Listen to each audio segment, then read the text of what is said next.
Hello everyone, welcome to this special episode of Expert Speaks. Insurance policies are very popular.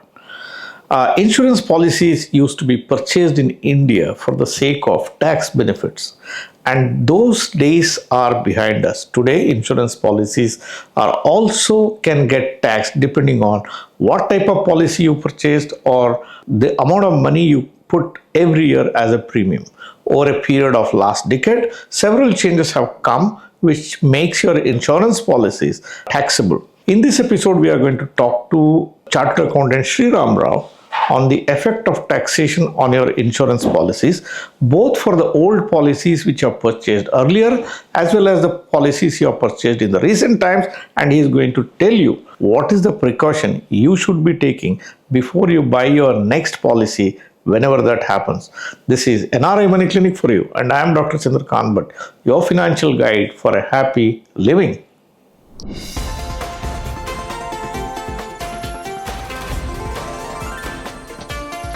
NRI Money Clinic.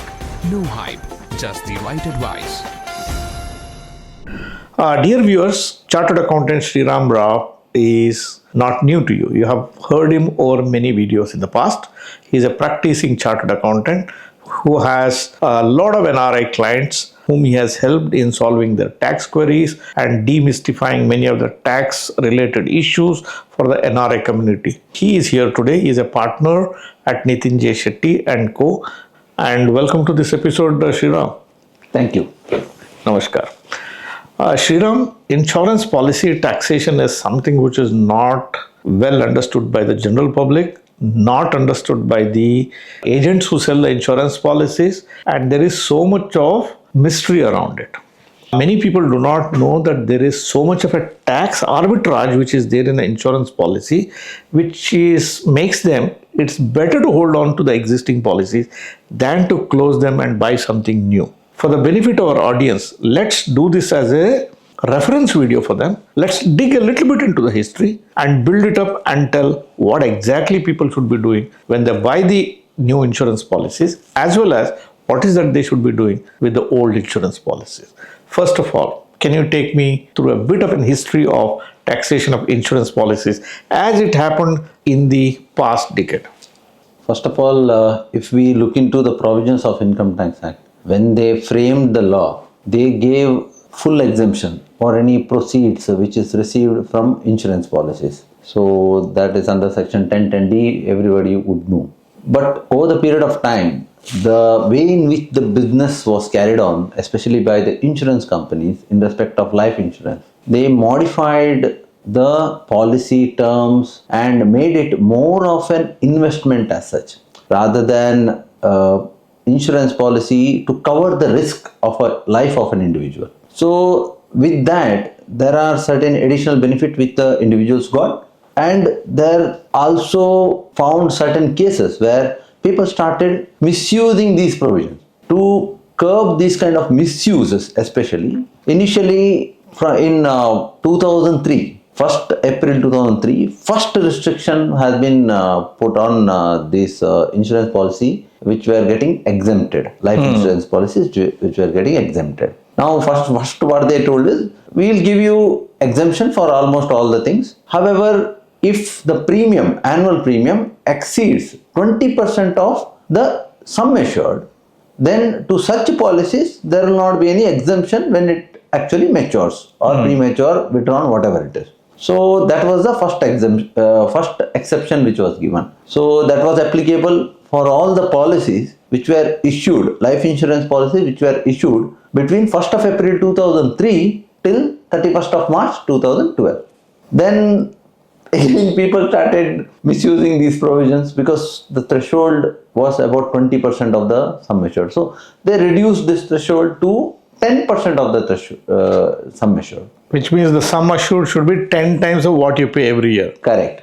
Minimum. So it should be minimum 10 times. So that means if any policy is issued on or after 1st April 2012, only for these policies, and that too after certain other amendments, it got again restricted. That will come a little later, but any policies which were issued after 1st of April 2012, then what it said is you will get exemption provided your annual premium is less than 10% of the sum assured. So this was the previous history. Then after that there were several amendments. Insurance companies brought in something like unit linked insurance policies, which were more of an investment in stock market through mutual funds. It was an indirect way of investing. So then also certain other policies which came, which were giving deferred benefit, and that too through investing in share market, stock market, rather than just to cover the risk of the life of the people. So with that there were several amendments recently introduced with effect from 1st of February 2021 and as well as 1st of April 2023 onwards. We will discuss about it in a while. Right. Shriram, this is a very interesting case. Yeah. I have studied this subject of insurance right from its inception, I think in 1956 or so, when the LIC came into existence. Correct. India did not have a concept of insurance. Correct. Right? Because you had a joint family system, you had the people following the same profession, people depending on land. The land itself was an insurance, profession itself was an insurance, the business itself was an insurance, because the next generation would continue on the same. So even if there is a loss of life of the bread earner, the members of the family would continue. Now things were changing in a developed country. LIC came in.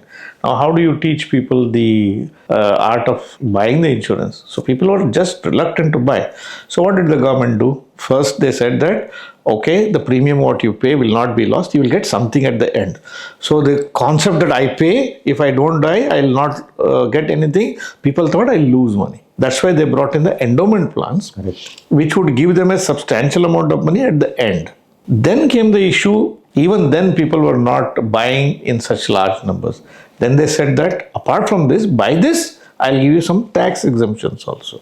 So it was a kind of a benefit or a lollipop which is held with the general public, making them insurance savvy. The next 50 years changed the equation. Then came the private players and things started moving. And it was helped also by the bull market which unfolded in 2003, which went up to 2007. Rampant misselling, too many private insurers. It all happened and things have started changing beyond that point.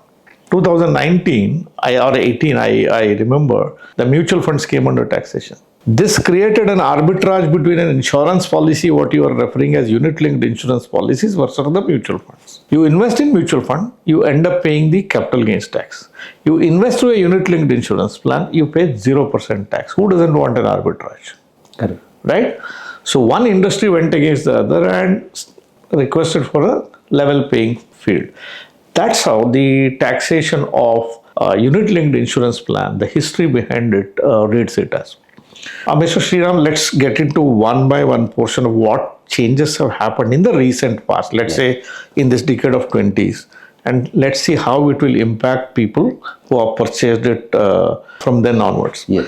The first amendment came in the year 2021 budget time. Yes. Right? You can tell me the exact date when it came into existence.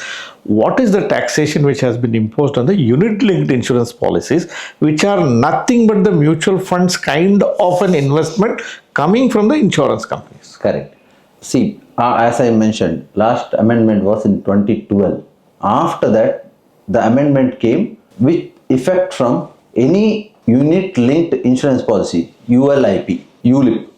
So, if that has been issued or taken by a person on or after 1st of February 2021, and I am using the word and, the annual premium paid towards such fund is 2,50,000 INR or more than that. Meaning thereby, if the annual premium exceeds 2,50,000, then there will not be any exemption granted for such unit-linked insurance policies. So, earlier there was one threshold of 10% of the premium, right? 10% of the premium, which is 10% of the sum assured, should not exceed, the premium should not exceed 10% of the sum assured. That still remains. That still remains. Right. In addition to that, the annual premium paid to a ULIP should not exceed 2.5 lakhs if the ULIPs are purchased on or after 1st of February 2021.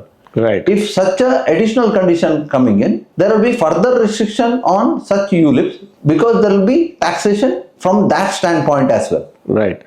Suppose somebody had a ULIP plan before this date. Yes. And he buys something after this cutoff date, what you mentioned, Correct. February 21. Right? Now, for the purpose of threshold, will the previous ULIP is also taken into account? No. Previous ULIPs will not be taken into account. So if anybody has purchased a ULIP prior to that, Correct. then it is in his best interest to keep that from a taxation angle. Yes, absolutely. Right? Absolutely. So he need not close that and buy a new one. But Yes. if you buy more than 2.5 lakh after this cutoff date, Correct.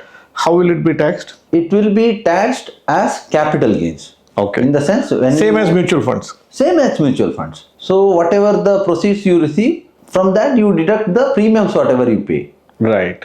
So this is how the capital gains will be calculated and taxed. Let's say somebody, the unit-linked insurance plans have partial withdrawal facilities. So how do you compute a taxation when somebody does a partial withdrawal on a proportionate basis?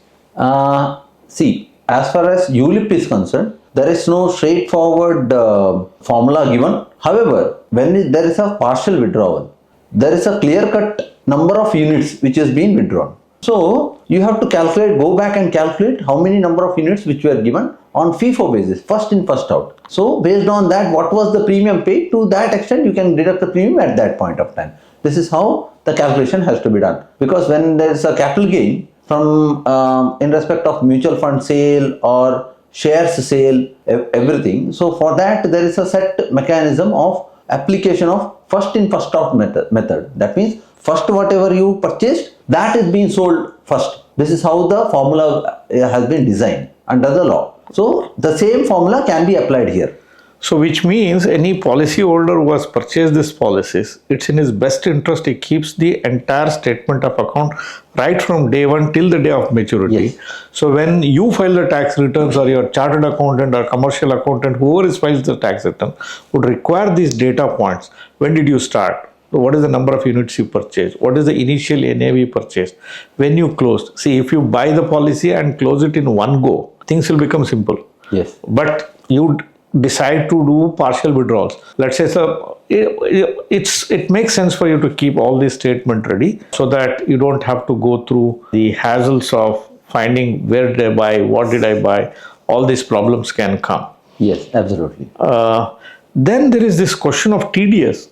Is the TDS also applicable in case of unit-linked insurance plans? Yes. TDS are applicable under section 194 DA for residents and under section 195 for the non-residents. Right. So the insurance companies, when they issue the maturity proceeds to you, at that point of time, if that insurance policy is taxable and the proceeds exceed rupees 1 lakh for residents, then they are going to deduct 2% as TDS on the income component comprised in the maturity proceeds. It's very simple. You might have received about 5 lakhs maturity proceeds, but the income component is, if it is only 1 lakh, then on that 1 lakh, 2% they are going to deduct. This is for the resident individuals. Resident individuals. Okay. And for non-resident individuals, again the procedure will be same. If you receive 5 lakh proceeds and only 1 lakh is a component, only on 1 lakh they are going to deduct TDS, but they are going to deduct TDS at 30%. Maximum level. Yes, maximum margin. So NRIs may not come back and file the tax return. I'll first deduct and keep it, Yes. file the tax return. And claim if you're the- not entitled for that, you take back the money. Yes,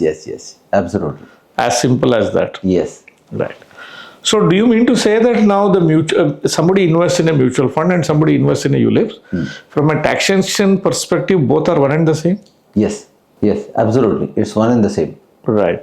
Here I would like to make some corrections in the respect of rate of TDS. Again, they'll the mutual fund agencies, when especially in respect of non-resident, they'll again look into whether it is a short term or long term. If it is a short term, they are going to deduct 30%. If they are long term, then 12.5% plus surcharge and cess as Right. applicable. So sometimes it gets very complicated. Yeah. See, one interesting part of unit-linked insurance plan is when somebody buys an insurance plan, a ULIP plan, he has option to invest his money in equity funds, hybrid funds, or debt funds. In case of mutual fund, the hybrids, the debt, and the equity are taxed in a different way depending on the equity exposure. Correct. Is there a similar pattern in the unit-linked insurance plans? As per my knowledge, there is no difference. It may be a market linked or this equity or hybrid funds, whatever it may be. Because ULIPs are categorized as separate type of asset rather than mutual fund itself. Because it is a separate category of capital asset under the definition of under Income Tax Act. So, in my knowledge, that capital gains will be calculated in a similar manner for as a separate equity fund, or it is as a ULIP, not as a equity fund or debt fund, as a ULIP. For ULIP, if it is held for more than 1 year, then 12.5%. Otherwise, held for more than 24 months, then 12.5% rate of tax. Otherwise, 30% rate of tax. It's like that.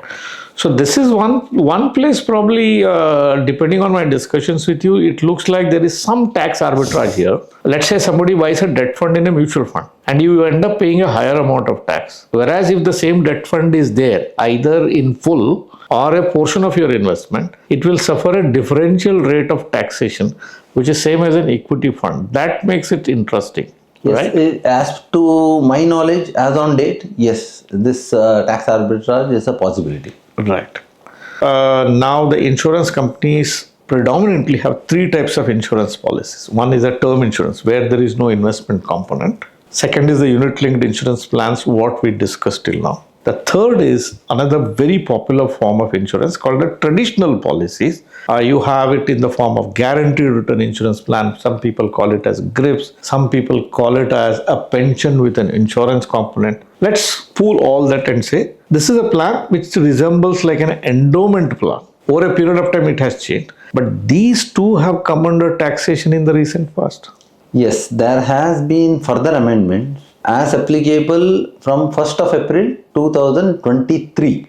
Right. So, as I've already told, in 2003 there was a restriction of 20% of the premium exceeding the sum assured. Then 2012 it was reduced to 10%. In 2023 they brought in additional condition, wherein they say that along with the premiums which should not exceed 10% of the sum assured, one will also have to see if the policies are issued on or after 1st of April 2023, then the premiums or aggregate of premiums for policies issued after 1st of April 2023 should not exceed 5 lakh rupees per annum.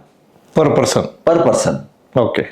If it is exceeding, then exemption as applicable will be given only to the premiums were up to 5 lakh rupees. Beyond the 5 lakh rupees, whatever the maturity proceeds are received for that insurance policies will not be given. This is how the law has been put up. I don't know whether we can find an answer at this point of time for this particular problem. I'm just putting the possible scenarios. Yes.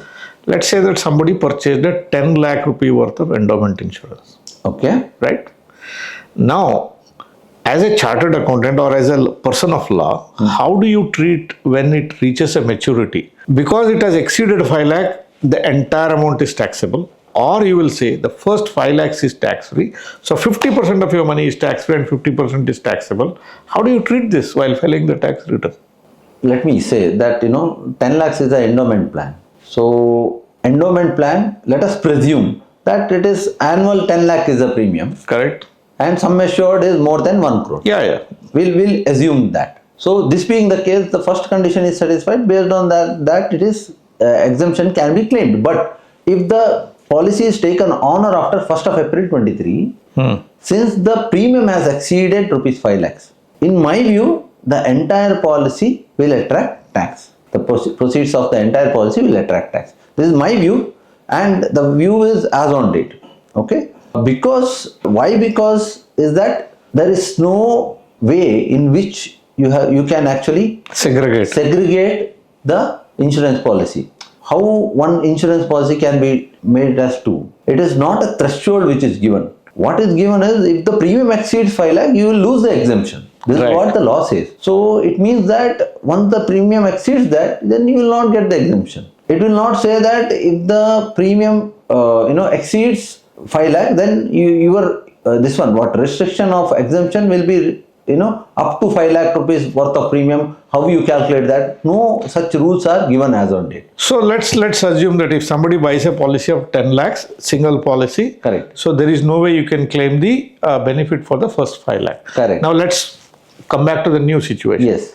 I want to buy a policy of 10 lakh. Correct. I'll split into two policies, one 5 lakh and another 5 lakh. Correct. Then while computing, can you say this policy is exempt, the second policy you pay the tax? Yes, absolutely. This is how the calculation has to be done, because that has been specifically prescribed under the law.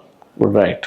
Okay, if there are multiple policies which is taken on or after 1st of April 23, and wherever your policy premiums are not exceeding 5 lakh in aggregate, maybe it may be 1 lakh 10 policies. You take 5 policies of worth the 5 lakh premium as an exemption, another 5 policies you have to bring it to tax. Right. So these are the finer points of law where small adjustments here and there can make a big tax impact when you walk out of these policies in distant future when they mature or when you decide to surrender them.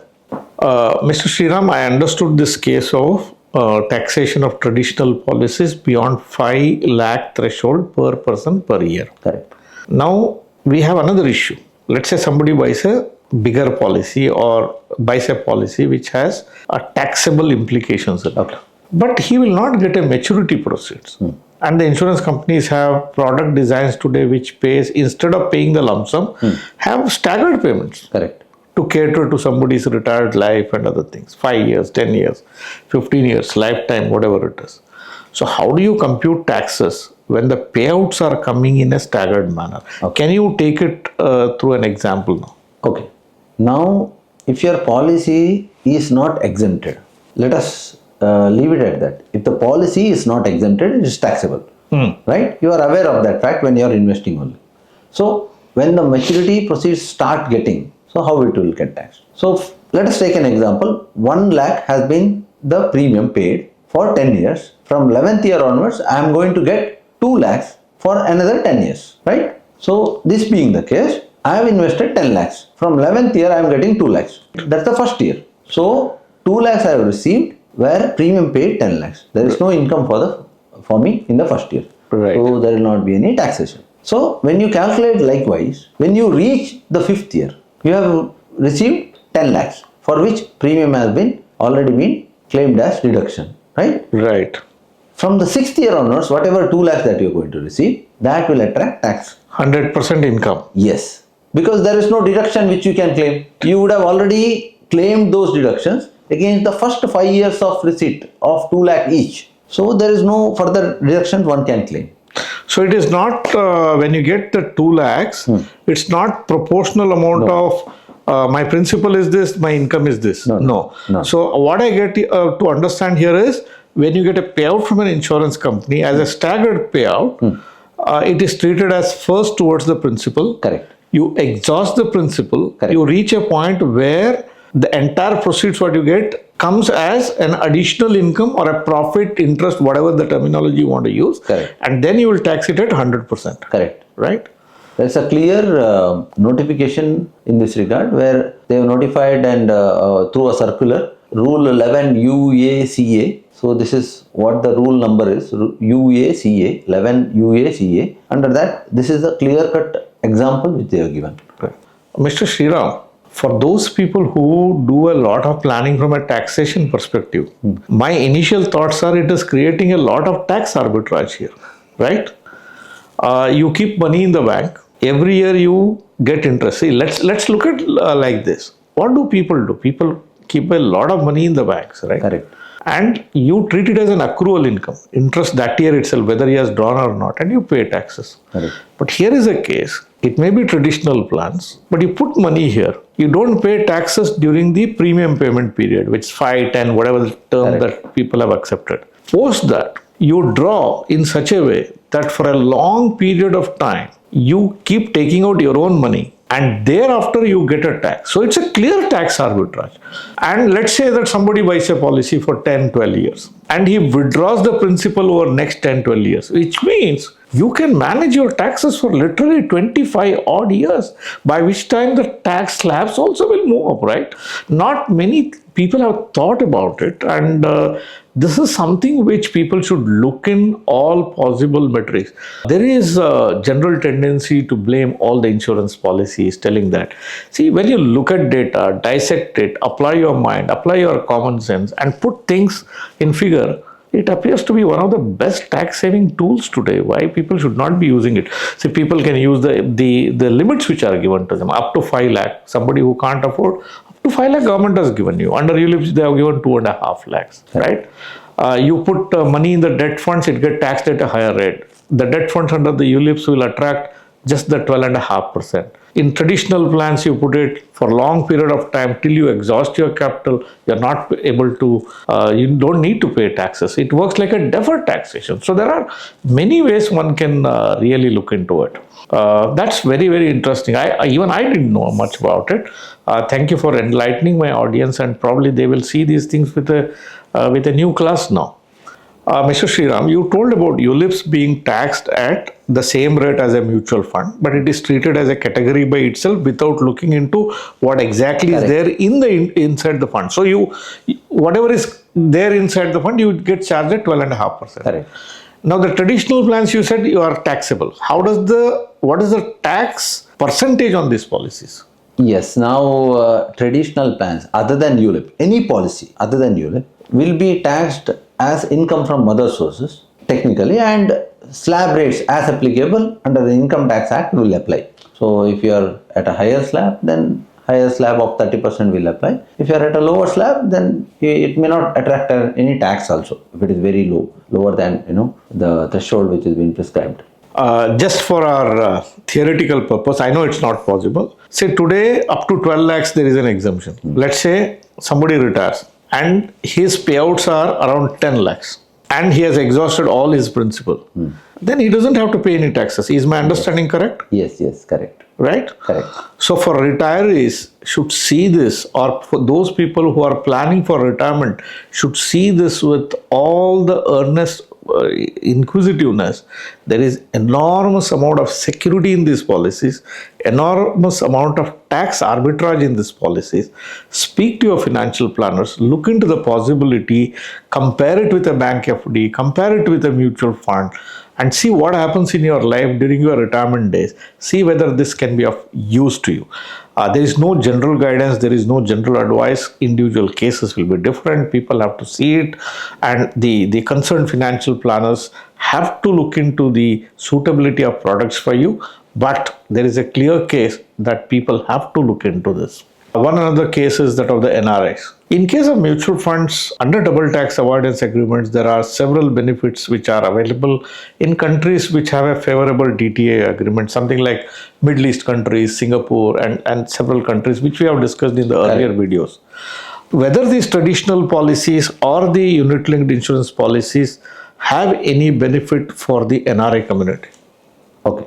If under the double taxation avoidance agreement, see, these are all proceeds. If it taxable under Income Tax Act for a non-resident, then they can avail the benefit of double taxation avoidance agreement if it is favorable. To say a couple of double taxation avoidance agreement with UAE and Qatar, this is what I can recall as of now. If I am not wrong, in these two double taxation avoidance agreements, these incomes which are not a capital gain, not any other income, it will come as other incomes. These incomes can be brought to tax only in the country where they are residents. So if they are non-resident in India and resident of say UAE, then they can claim 100% exemption in India from taxing of these policies under other sources, right? Because even though they are unit-linked insurance policies or other general policies other than ULIP, they are not a capital asset,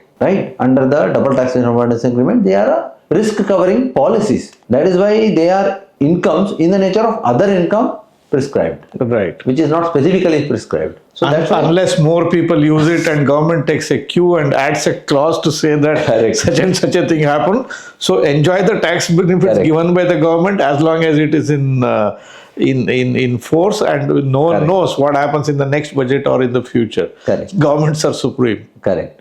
Right. So till then, it can be claimed as exempted. Fantastic. One another aspect of taxation of policies is what happens in the event of death. The primary purpose of buying an insurance policy is to mitigate the risk of untimely death. We discussed maturity proceeds. What about the death benefits? Death benefits, as on date, whatever type of policy it may be, it will be 100% exempted in the hands of the beneficiary. Right. There is no taxation in the hands of the beneficiary if the proceeds are received after the death of the insured. So this is very clear. Whatever type of the policy it may be 100% premium paid in one installment. Right. Okay. It may be crores of rupees installment. Whatever may be it is 100% exempted in the hands of the beneficiary if the same is received upon death of the insured. Right. So somebody wants to leave behind a large legacy. Insurance policies become the preferred mode of transferring a legacy because you build assets, you don't pay taxes, commit your capital into it and leave behind, and post your demise for your loved ones, you can leave behind a large legacy. And this is something which is practiced worldwide. People buy large insurances. There are companies like jumbo insurances, which are primarily used by businessmen, high net worth, family offices, and these people. They buy large insurance with the sole purpose of leaving behind a legacy which is tax-free. Mr. Sriram, that's a lot of information pertaining to the life insurance policies. People buy life insurance, don't bother too much about the taxation. People have to sit and discuss, should I close the insurance policies, because they could be hiding so much of taxes for you in due course of time. The agent, when he comes next time, says close this policy, buy something. First find out, when did you buy? What is the tax advantage that I have? Why I'm buying the new policies? Does it make sense for me to close the old policy and buy new policies rather than keeping the same one? So any action that you take in buying a policy should be taken with full information, tax considerations, and the real benefit that follow for you. Thank you very much for your time, consideration for our viewers, and we remain in gratitude to you for your time, sir. Thank you very much. You're welcome. It's always a pleasure to be on your channel. Dear viewers, the video that I have done today helped you to understand the finer aspects of taxation of insurance policies. Insurance policies are quite popular. People buy it at regular intervals of time. But if you handle it with care, it can save you a lot of taxes. If it helped you to understand all these finer points, do give me a thumbs up, do subscribe to the channel, and share these videos with all the people whom you care for. Thank you very much for watching this episode on NRI Money Clinic. I shall be back with you with yet another expert, with yet another topic next Tuesday. Till then, stay safe. Jai Hind. Press the bell icon for more details and subscribe our channel.